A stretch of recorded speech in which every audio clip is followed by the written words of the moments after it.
오늘 성경 말씀은 사도행전 19장 17절에서 20절까지 말씀입니다. 제가 봉독하도록 하겠습니다. 에베소에 사는 유대인과 헬라인들이 다 이 일을 알고 두려워하며 주 예수의 이름을 높이고 믿은 사람들이 많이 와서 자복하여 행한 일을 알리며 또 마술을 행하던 많은 사람이 그 책을 모아가지고 와서 모든 사람 앞에서 불사르니 그 책값을 계산한 즉 은 5만이나 되더라. 이와 같이 주의 말씀이 힘이 있어 흥왕하여 세력을 얻으니라. 아멘. 신앙생활을 하다 보면 점차 더 느껴지는 것이 있습니다. 그것이 무엇인가 하면 말의 중요성입니다. 말이 참 중요하다. 그리고 지혜가 참으로 중요하다라는 것을 계속 느낍니다. 특히 또 목회자가 되고 나서 이 말의 중요성에 대해서는 매일 저도 절감하고 실감하게 되는 것을 말씀드릴 수가 있습니다. 그리고 같은 말을 하더라도 상대방이 듣기에 좋은 말, 예쁜 말이라고 하죠. 예쁜 말이 하는 것이 좋습니다. 그러나 예쁜 말보다도 사랑이 담긴 진심, 이 진심 어린 말이 더 가슴에 오래 남게 됩니다. 그리고 예쁜 말보다도 더 중요한 말은 사람을 세우는 말입니다. 그리고 그 사람을 살리는 말입니다. 그래서 위로의 말, 회복의 말, 또 생명의 말이 우리 입술 가운데 있기를 주님의 이름으로 축원합니다. 아니, 우리 입술뿐만 아니라 우리 가슴에 언제나 있기를 또한 원합니다.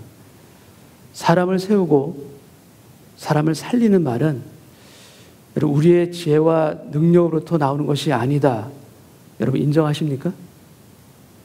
우리의 지혜와 능력이 아니라 우리의 말이 사람을 살리기 위해서는 내 말이 담기는 것이 아니라 우리 안에 주님의 말씀이 이렇게 담겨져야 됩니다. 주님의 말씀이 담겨져야 그 말씀을 전하고 흘러보낼 수가 있는 것이에요. 물론 나의 지혜의 말, 나의 사랑의 말도 힘이 없는 것은 아닙니다. 그러나 내 입술을 통해서 주님의 말씀이 전해져 나올 때 그때 거기에 사람을 살리는 파워와 주님의 은혜가 함께 담겨지는 것입니다. 그래서 그 영혼이 각성하고 잠자고 있던 마음이 깨어나는 소생의 힘은 여러분 주님이 주시는 말씀의 힘일 수밖에 없습니다. 우리가 사랑하는 사람이나 또는 자녀들에게 이 하나님의 생기 있는 말씀을 전할 수 있는 우리가 주님의 스피커가 되기를 또한 원합니다. 그래서 마른 뼈가 일어나고 힘줄이 생기고 또 살이 붙어서 생기가 사방으로부터 불어오는 에스골 골짜기의 놀라운 기적적인 역사들이 여러분의 일터 가운데 가정 가운데서 또한 일어나기를 또한 원합니다. 그러기 위해서는 무엇보다도 우리 안에 다시 말씀드리지만 주님의 생명의 말씀이 우리 안에 있어야 돼요. 이게 담겨져 있어야 합니다. 그래서 우리 안을 한번 들여다보기를 원합니다. 우리 안에 무엇이 있는가? 우리 내면을 마치 컴퓨터로 비유를 하자면 우리 내면의 하드디스크 안에 무엇이 저장되어 있는가? 우리 안에 무엇이 가장 많이 담겨져 있는가? 혹 그것이 세상의 인터넷 기사들이나 또는 쓸데없는 세상의 정보들이나 우리를 유익하게 하지 못하는 그런 헛된 것들로 우리가 가득하게 채워져 있는 것은 아닌지 우리가 돌아보기를 원합니다.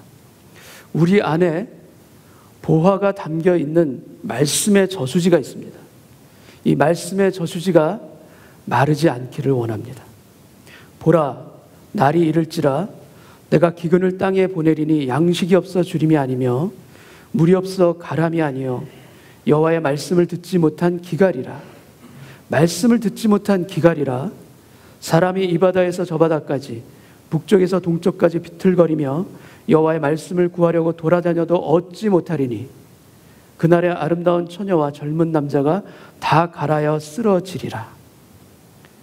여러분 이 아모스서 선지자 말씀처럼 우리 안에 목이 갈아여 쓰러지는 그런 말씀의 기근이 우리 안에는 없기를 원합니다. 오히려 주의 말씀이 힘이 있어 흥왕하여 세력을 얻으니라. 우리 주의 말씀의 역사가 우리 안에서 더 넘칠 수 있는 그러한 우리의 삶들이 이어지기를 원합니다. 사도행전 19장 8절, 9절 앞부분 말씀을 제가 읽겠습니다. 바울이 회당에 들어가 석 달 동안 담대히 하나님 나라에 관하여 강론하며 권면하되 어떤 사람들은 마음이 굳어 순종하지 않고 무리 앞에서 이 도를 비방하거늘. 사도 바울은 다른 도시에서와 마찬가지로 에베소에 도착했을 때 먼저 유대인의 회당을 찾습니다. 회당에서 석 달 동안 말씀을 풀어 하나님의 나라를 강론합니다. 근데 다른 곳에서와 마찬가지로 이 에베소에서도 역시 비방과 방해를 만나게 됩니다. 바울은 이러한 회방을 만났을 때 어쩔 수 없이 그 도시를 떠났던 적도 있었습니다. 그리고 고린도에 있었을 때는 유대인들이 대적하자 회당 바로 옆집을 오히려 얻게 돼서 그걸로 옮겨서 1년 반 동안 말씀을 전한 적도 있었습니다. 그런데 에베소에서도 마찬가지로 이 비방과 이 방해가 몰려오자 바울은 그동안에 하지 않았던 새로운 시도를 이 에베소에서 하게 됩니다. 사도행전 19장 9절 하반절 말씀을 제가 읽겠습니다. 바울이 그들을 떠나 제자들을 따로 세우고 두란노 서원에서 날마다 강론하니라. 사도 바울은 비방하는 그들과 회당을 떠납니다. 그리고 말씀에 헌신하는 제자들을 따로 세웁니다. 제자들을 따로 세워서 이 두란노 서원에서 매일 말씀을 가리키고 전합니다. 이 두란노라는 이름은 티라노스라는 학자의 이름에서 따온 것으로 추정하지만 그가 누구인지는 정확하게 알 수가 없습니다. 그리고 신약 성경 사본 중에 베잔이라는 사본을 보게 되면 이 두란노 서원에서 언제부터 언제까지 강의를 했는지 그 강의 시간이 첨부되어 있습니다. 두란노 서원을 렌트한 겁니다. 빌린 겁니다. 그래서 사람들이 오침을 하거나 쉬는 시간인 오전 11시부터 오후 4시까지 매일 강론합니다. 일주일에 한 번 만나서 예배 드리는 것이 아닙니다. 매일 오전 11시부터 오후 4시까지 5시간 동안 말씀을 가리키고 말씀을 배웁니다. 그리고 이 말씀을 강론하는 일을 사도 바울은 무려 2년 동안 계속합니다. 10절 말씀을 제가 읽겠습니다. 2해 동안 이같이 하니 아시아에 사는 자는 유대인이나 헬라인이나 다 주의 말씀을 듣더라. 사도 바울은 그동안 많은 곳에 복음을 전하길 원했던 사람입니다. 그리고 더 많은 곳에 교회를 세우기 위해서 부지런히 많은 지역을 순회하며 돌아다녔던 그런 사람입니다. 그래서 1차 전도여행, 2차 전도여행, 그리고 이번 이 3차 전도여행을 하는 내내 사도 바울은 많은 곳을 순회했었습니다. 그러나 이곳 에베소에서만큼은 바울은 전과 다른 모습을 보입니다. 한 곳에 2년 이상 머뭅니다. 그리고 그곳에서 제자들을 말씀으로 양육합니다. 더 많은 곳으로 가서 복음을 전해야 하는 것이 아닌가? 이렇게 한 곳에서 소수의 제자들을 드리고 말씀을 가르친다면 도대체 언제 땅끝까지 복음을 전할 수 있는 것인가? 그럼 사도 바울이 세 번째이자 이 마지막 전도여행에서 가장 두드러진 특징이 무엇인가 하면 이 제자들을 말씀으로 따로 세우고 양육한 일입니다. 아니 그렇게 해서 땅끝까지, 아니 로마까지 언제 복음을 전하겠습니까? 그러나 바울은 말씀에 헌신하는 제자들을 따로 세웁니다. 그리고 그들에게 말씀을 깊이 있게 가르칩니다. 복음을 땅끝까지 전하는 일에 있어서 가장 빠른 길은 많은 무리를 만나는 것이 아닙니다. 오히려 주님의 참된 제자를 세우는 것입니다. 많은 무리에게 복음을 전하는 것보다도 소수의 변화된 제자를 키우는 것, 여러분 그것에 바울은 힘을 쓰게 됩니다. 그리고 바울이 택한 이 방법은 예수님께서 선택하신 방법이기도 합니다. 예수님은 많은 무리들에게 복음을 전하셨습니다. 그리고 병을 고치셨고 또 많은 기적을 행하시기도 하셨습니다. 그렇지만 예수님의 그 많은 사역들 가운데서 가장 역점을 두고 하신 사역은 무엇인가 하면 바로 12명을 향한 사역입니다. 12명을 세우고 그들을 양육한 일입니다. 여러분, 예수님께서 많은 제자를 양육하셨습니까? 그렇지 않습니다. 12명을 세우셨고 그들과 동고동락하면서 3년의 공생애를 보내셨습니다. 여러분, 한 학기에 1000명씩, 한 학기에 10,000명씩 학생을 이렇게 배출하는 그런 시스템이 아니라 이 땅에서의 공생애 3년 그 전체를 이 12명에게 아낌없이 흘려보내셨어요. 그들과 함께 웃고 울고 그들과 함께 살아가면서. 여러분, 땅끝까지 나의 복음을 전하라. 주님의 사명입니다. 근데 사명은 땅끝까지인데 주님이 선택하신 방법은 12명입니다. 왜 이런 방법을 주님은 선택하셨나? 주님의 말씀의 진리보다도 우리에게 또 중요한 것은 주님이 선택하신 방법이기도 합니다. 온 세상이라는 사명이 있습니다. 그런데 이 온 세상이라는 사명을 이루기 위해서 주님이 택하신 것은 12명이라는 방법이에요. 너무나 언밸런스합니다. 이치에 맞지 않는 것처럼 보입니다. 주님께서는 왜 이러한 방법을 택하셨을까? 사도 바울이 2년 동안 두란노 서원에서 매일같이 제자를 말씀으로 양육합니다. 그런데 그 놀라운 결과가 나타나는 것을 우리가 보게 됩니다. 10절 말씀을 다시 보겠습니다. 2해 동안 이같이 하니 아시아에 사는 자는 유대인이나 헬라인이나 다 주의 말씀을 듣더라. 바울이 나가서 복음을 전한 것이 아닙니다. 그럴 수 있는 상황도 아니었습니다. 그런데 아시아에 사는 자는 유대인이나 헬라인이나 다 주의 말씀을 듣더라. 바울 혼자 말씀을 전하기 위해서 나섰다면 이러한 일들은 이루어지기가 어렵습니다. 그러나 따로 세움을 받은 제자들, 오히려 많은 무리가 아닌 소수의 이 제자들을 통해서 이 일이 일어난 것입니다. 그 이유가 무엇이겠습니까? 그 근거가 무엇이겠습니까? 여러분, 제자는 생명을 낳습니다. 그러나 무리는 생명을 낳지 못합니다. 비록 수적으로는 다수이지만 무리를 통해서는 하나님의 열매가 맺혀지기 어렵습니다. 그러나 소수의 사람이지만 주님의 참된 제자를 통해서는 놀랍도록 주님의 열매가 나타납니다. 따로 세움을 받은 제자들을 통해서 그 씨앗이 땅에 떨어졌을 때 그것이 옥토가 되어서 30배, 60배, 100배의 결실을 거두게 하시는 것입니다. 주님은 많은 무리를 쓰시기보다도, 다수를 쓰시기보다도 주님에게 헌신된 소수의 사람들을 통해서 일하십니다. 그 사람들을 통해서 당신의 역사를 이루어 가십니다. 그래서 우리가 힘쓰기를 원하는 것은 무엇인가?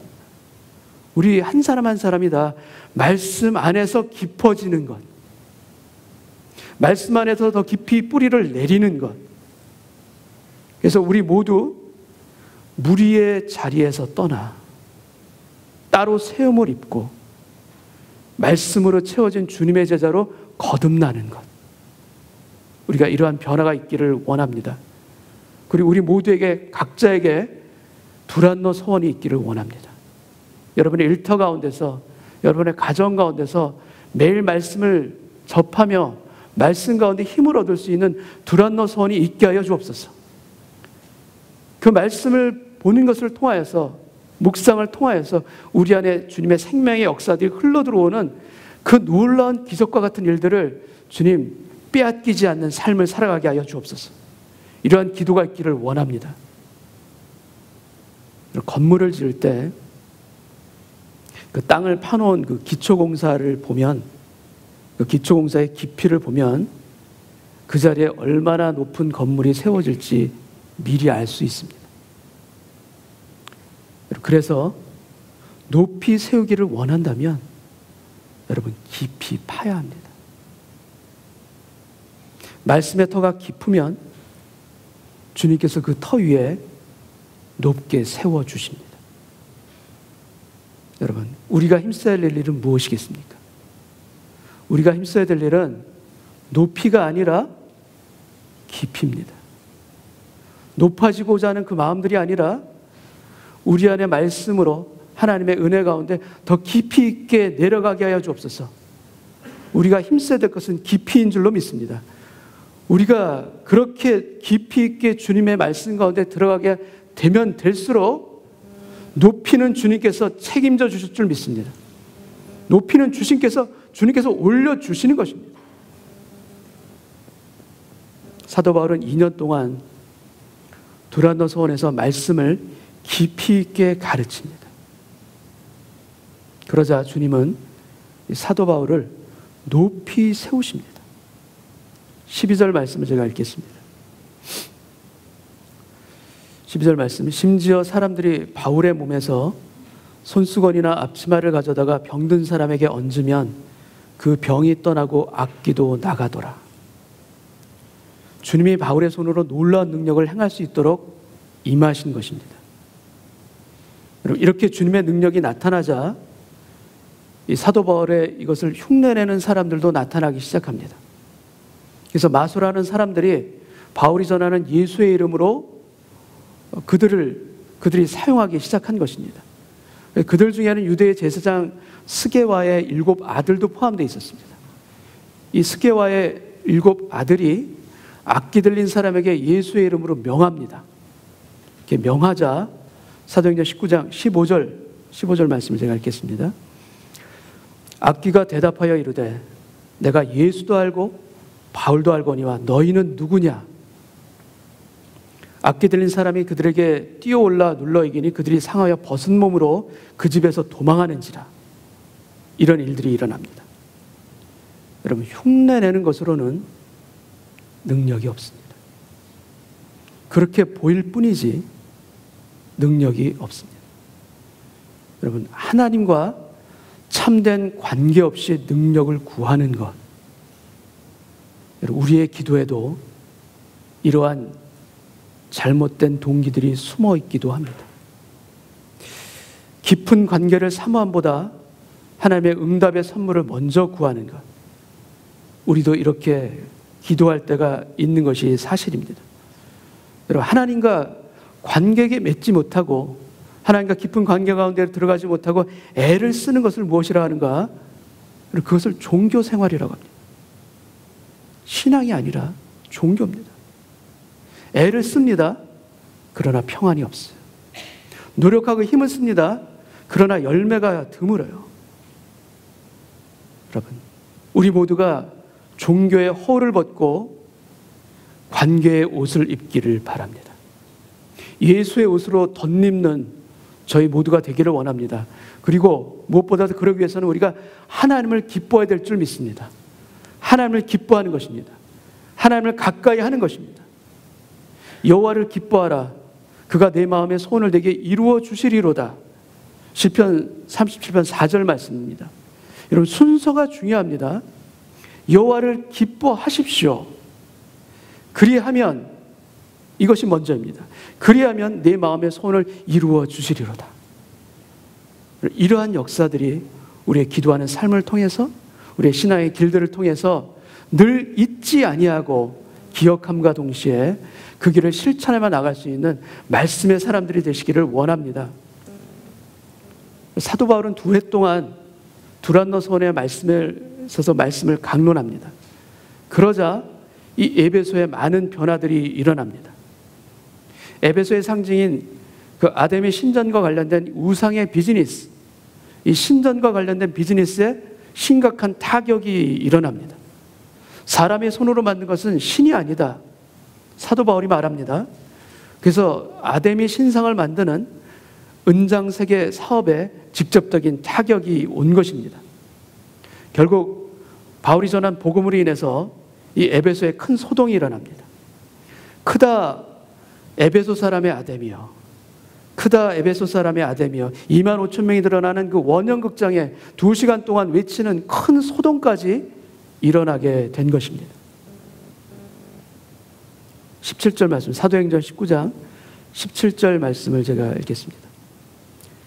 에베소에 사는 유대인과 헬라인들이 다 이 일을 알고, 여기서 말하는 이 일은 악기 들린 사람에게 얘기했을 때 너희는 누구냐 했던 바로 그 사건입니다. 다 이 일을 알고 두려워하며 주 예수의 이름을 높이고, 18절 말씀, 믿은 사람들이 많이 와서 자복하여 행한 일을 알리며, 바울의 말씀 사역을 통해서 유대인이나 헬라인이나 하나님을 두려워하며 주 예수의 이름을 높이게 됩니다. 그리고 죄를 자복하며 그들이 회개합니다. 자복하면서 그들이 행한 잘못을 고백할 뿐만 아니라 그들의 죄된 것들을 버리는 일들까지 에베소 교회에서 일어납니다. 19절 말씀을 읽겠습니다. 또 마술을 행하던 많은 사람이 그 책을 모아가지고 와서 모든 사람 앞에서 불사르니 그 책값을 계산한 즉 은 5만이나 되더라. 에베소 성도들이 믿음으로 거듭나 주의 진리의 말씀을 받은 겁니다. 말씀을 접하고 보니 그들이 그동안 얼마나 하나님 안에서 죄된 삶을 살았나, 그들이 얼마나 잘못된 삶을 살았나 깨달은 것입니다. 그래서 마술하던 그 책을 모아서 사람들 앞에서 불태워버립니다. 근데 그 값이 은 5만이나 되었다라고 기록하고 있습니다. 영어 표현을 보게 되면 그 은 5만을 은 5만 데나리온이라고 표현하고 있습니다. 한 데나리온은 한 사람의 하루의 품값입니다. 그렇기 때문에 5만 데나리온이라는 것은 한 사람이 약 150년 동안 받을 수 있는 임금에 해당하는 아주 놀라운 엄청난 금액입니다. 근데 그 엄청난 금액을 아낌없이 불태워 버립니다. 이 일이 왜 일어난 것입니까? 그들이 말씀 안에서 깨닫고 자신의 죄된 것을 돌이켜 회개했기 때문입니다. 저에게도요, 이와 유사한 일이 일어났었습니다. 제가 20대 후반에 진리를 모르고 방황하던 때입니다. 그때 진리를 깨닫게 해서 사서 읽었던 각종 책들이 있습니다. 불교에 관련된 책들이 있었고요, 도교에 관련된 책들이 있었고요, 주역에 관련된 것도 있고, 명리학에 관련된 것도 있고요, 또 가장 심취했던 것은 증산도에 관련된 책이었습니다. 도를 아십니까? 저는 스스로 독학을 했던 스타일입니다. 근데 하나님이 살아계시다는 걸 깨달았어요, 제가. 근데 거듭난 것입니다. 완전히 달라진 것입니다. 이전의 삶과 이후의 삶이 정말 하늘과 땅이 달라지는 그 경험을 예수가 살아계시다는 것을 깨닫는 순간 제 안에서 일어났어요. 그 예수를 믿게 된 이후에 저희 어머니께서 제 방에 있던 그 책을 다 꺼냈습니다. 그 마당에다 수북히 쌓아놓고 휘발유를 뿌리고 불질러 버렸습니다. 똑같은 일이죠. 그 어머니가 말씀하시더라고요. 이 책은 어디 팔거나 누구 주면 안 돼. 이거는 불살라서 없애야 돼. 그래서 수북히 쌓아놓고서 다 불태워버렸어요. 여러분, 신앙을 갖게 된 에베소 성도들은요, 죄를 고백한 것만이 아닙니다. 그 죄된 것을 회개하며 불태워 버렸습니다. 여러분, 회개 없는 신앙은 진짜 신앙이 아닙니다. 여러분, 회개 없는 축복은요, 더할 수 없는 미신입니다. 회개 없는 축복, 하나님의 온전한 축복일 수가 없습니다. 여러분, 우리들의 삶 가운데서 죄된 것을 드러내는 고백과 더불어서 아낌없이 죄된 것들을 우리가 불태워버릴 수 있는 회개의 불이 우리에게도 임하기를 원합니다. 아까운 것이 아닙니다. 오히려 기쁜 것입니다. 유월절을 준비하는 이스라엘 백성들이 누룩을 제거하고 유월절을 맞이했듯이 우리들의 삶 가운데서 우리를 유혹하고 우리를 그릇되게 하고 우리를 넘어뜨리게 하는 그런 누룩들을 제거하는 회개의 불이 우리 안에도 늘 있게 하여 주옵소서. 그래서 마술사들이 그 책을 불태워버렸듯이 우리에게 있는 은밀한 유혹들 불태우는 오늘 예배되길 원합니다. 우리 안에 있는 미신적인 것들, 물질을 추구하는 것들, 세상의 가치를 허망하게 바라보는 것들, 음란한 것들, 주님 불태우는 오늘 저희들 되길 원합니다. 주의 말씀 가운데 우리의 심령을 거울 앞에 보게 하여 주옵시고, 그 가운데 주님이 싫어하시는 것, 주님이 미워하시는 것, 우리도 미워하게 하여 주옵소서. 결단하며 주님 앞에 불태울 수 있는 그런 예배자로 우리가 서기를 원합니다. 기도하는 저희 모두 되기를 주님의 이름으로 축원합니다. 여러분, 에베소에서 놀라운 부흥의 역사가 일어났습니다. 이 놀라운 부흥은 주의 말씀의 부흥입니다. 20절 말씀을 우리가 한 목소리를 같이 한번 읽겠습니다. 시작. 이와 같이 주의 말씀이 힘이 있어 흥왕하여 세력을 얻으니라. 아멘. 여러분, 주님의 말씀이 성도들의 삶을 변화시킨 겁니다. 그리고 영향력을 발휘한 것입니다. 말씀을 듣고 생명을 얻기 위해서 그들이 모여들었고, 갈급한 마음으로 말씀을 듣고 그들은 회개한 것이고, 말씀을 들으면서 힘을 얻었던 것이고, 말씀에 순종하면서 주님께서 이루어주시는 기적도 또한 체험하고 맛본 것입니다. 여러분, 주님께서는 그렇게 우리들을 말씀의 사람으로 변화시켜 주시고 세워주시기 위해서 우리들도 또한 따로 세워주실 때가 있습니다. 사도 바울이 제자들을 따로 세워 두란노에서 그들을 양육했듯이 우리들을 따로 세우실 때가 있습니다. 이렇게 따로 세우셔서 다수의 무리였던 우리들로 하여금 주님의 참된 제자로 바꾸어 가시는 주님의 손길, 이 주님의 손길 가운데 우리 자신을 내어놓을 수 있는, 내어드릴 수 있는 오늘 예배 되기를 원합니다. 여러분, 그렇게 우리를 따로 세우시는 과정이 우리에게는 때로는요, 그 과정이 아픔이에요. 그 과정이 우리에게는 고난이에요. 그 과정이 우리에게는 상실과 외로움일 수가 있습니다. 그러나 주님께 붙들린 인생은 여러분, 고난이 고난으로 끝나지 않게 하실 줄 믿습니다. 상실이 상실로 끝나지 않게끔 주께서 역사해 주실 것을 믿습니다. 주님께서는 어떻게 일하시는가? 여러분, 기드온에게 있어서 3만 명의 병사는, 기드온에게 있어서 3만의 병사는 아무 일도 할 수 없는 두려움으로 가득한 무리였어요. 그러나 기드온에게 있어서, 기드온에게 남은 300의 용사는 하나님이 함께 하시는 하나님의 능력이자 하나님의 승리입니다. 여러분, 우리에게 무엇이 남아있는가? 무리의 것들이 남아있는가? 아니면 하나님이 선정해 주신 기드온의 300, 소수의 주님의 참된 것들로 우리 안이 가득 채워져 있는가? 오늘 우리 내면을 보기를 원합니다. 주님은 무리를 쓰시기보다, 다수를 쓰시기보다 헌신된 소수를 통해서 일하시는 분이심을 믿으시기 바랍니다. 여러분, 그 소수의 사람은 비범한 사람들이 아닙니다. 그 소수의 제자들은 특출난 능력을 가진 사람들도 아닙니다. 평범하게 이를 데 없는 무명한 자이고요, 또 가난한 자이고요, 또 아무것도 없는 우리들과 같은 사람들입니다.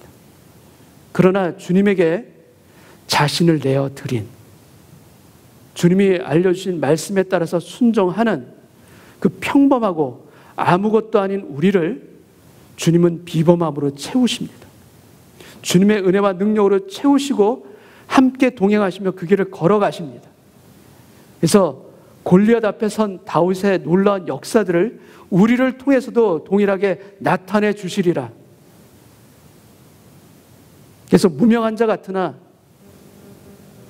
유명한 자요, 죽은 자 같으나 보라 우리가 살아있고, 징계를 받는 자 같이 고난을 받으나 결코 죽임을 당하지 아니하고, 근심하는 자 같으나 항상 기뻐함이 그 안에 있고, 가난한 자 같으나 오히려 많은 사람을 부여하게 하는 자고, 아무것도 없는 자 같으나 오히려 모든 것을 가진 자로다.